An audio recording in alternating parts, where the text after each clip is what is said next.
ಗಂಡನ ಕುಡಿತ ಚಟ ಬಿಡಿಸಬೇಕು ಹೆಂಡತಿಯರಿಗೆ ಇದೊಂದು ದೊಡ್ಡ ಕೆಲಸ ಆಗಿರುತ್ತೆ. ಯಾವಾಗಲೂ ಪ್ರತಿನಿತ್ಯ ಕುಡಿದುಕೊಂಡು ಮನೆಗೆ ಬರ್ತಾರೆ ಅಥವಾ ಮಕ್ಕಳು ಕುಡಿದುಕೊಂಡು ಮನೆಗೆ ಬರ್ತಾರೆ. ಈ ಕುಡಿತದ ಚಟ ಮೊದಲು ಇರಲಿಲ್ಲ ಗುರುಗಳೇ, ಇದ್ದಕ್ಕಿದ್ದಾಗೆ ಶುರುವಾಗಿದೆ. ತುಂಬ ಕುಡಿತಾರೆ, ಮನೆ ತುಂಬ ಜಗಳ ಆಡ್ತಾರೆ, ಮನಸ್ಸು ಕೆಟ್ಟೋಗುತ್ತೆ, ಮನೆಯಲ್ಲಿ ವಿಪರೀತ ತಾಪತ್ರಯ ತೊಂದರೆಗಳಾಗ್ತಾ ಇದೆ. ಇಂತಹ ಕುಡಿತದ ಚಟವನ್ನು ಬಿಡಿಸಲು ಏನಾದರೂ ಪರಿಹಾರ ತಿಳಿಸಿ ಅಂತ ತುಂಬ ಜನ ಕರೆ ಮಾಡಿದ್ರಿ. ಶ್ರೀ ಮಂಜುನಾಥ ಗುರುಗಳು ಇಂಥವರಿಗೆಲ್ಲರಿಗೂ ಕೂಡ ಕುಡಿತದ ಚಟವನ್ನು ಬಿಡಿಸಲು ತುಂಬ ಅದ್ಭುತವಾದ ಮಾರ್ಗವನ್ನು ಹೇಳಿದ್ದಾರೆ ಮತ್ತು ಬಿಡಿಸಿದ್ದಾರೆ ಕೂಡ.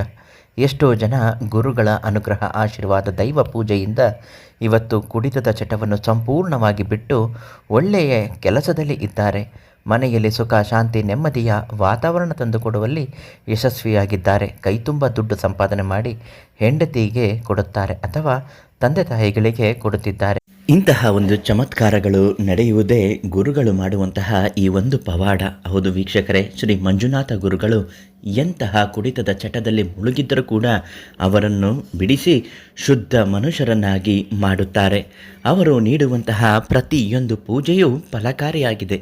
ನಿಮ್ಮ ಮನೆಯಲ್ಲಿ ಯಾರೇ ಆದರೂ ಕುಡಿತದ ಚಟಕ್ಕೆ ದಾಸರಾಗಿದ್ದರೆ, ಕುಡಿತದಿಂದ ಮನೆಯ ಎಲ್ಲವನ್ನು ಸರ್ವನಾಶ ಮಾಡುತ್ತಿದ್ದರೆ ಅಂಥವರು ಈ ಒಂದೇ ಒಂದು ಪರಿಹಾರ ತಂತ್ರವನ್ನು ಮಾಡಿಬಿಡಿ. ನಿಮ್ಮ ಮನೆಯ ಯಾವುದೇ ಒಂದು ರೀತಿಯಲ್ಲಿ ಕುಡಿತದಿಂದ ಮುಕ್ತವಾಗುವುದು ಶತಸಿದ್ಧವಾಗಿ ಸಾಧ್ಯವಾಗುತ್ತದೆ. ಮನೆಯ ಗಂಡಸರು ಯಾವುದೇ ಕಾರಣಕ್ಕೂ ಕುಡಿಯುವುದೇ ಇಲ್ಲ. ಇಂತಹ ಸಮಸ್ಯೆಗಳು ಬಂದಾಗ ಗುರುಗಳು ಕೊಡುವಂತಹ ನಿಂಬೆಹಣ್ಣನ್ನು ಮಂತ್ರಿಸಿ ನೀಡುತ್ತಾರೆ. ಅದನ್ನು ಮನೆಗೆ ತಂದು ನೀರಿನಲ್ಲಿ ಬೆರೆಸಿ ನಿಂಬೆಹಣ್ಣಿನ ಪಾನಕ ಮಾಡಿ ಅವರಿಗೆ ನೀಡಬೇಕಾಗುತ್ತೆ. ಅದರಿಂದ ಎಷ್ಟೋ ಜನ ಪರಿಹಾರವನ್ನು ಪಡೆದುಕೊಂಡಿದ್ದಾರೆ. ಸಕಲ ಕಾಯಿಲೆಗಳಿಗೂ ಕೂಡ ಇವರಿಂದ ಸಂಪೂರ್ಣವಾಗಿ ಗುಣವನ್ನು ಪಡೆಯುತ್ತಾರೆ.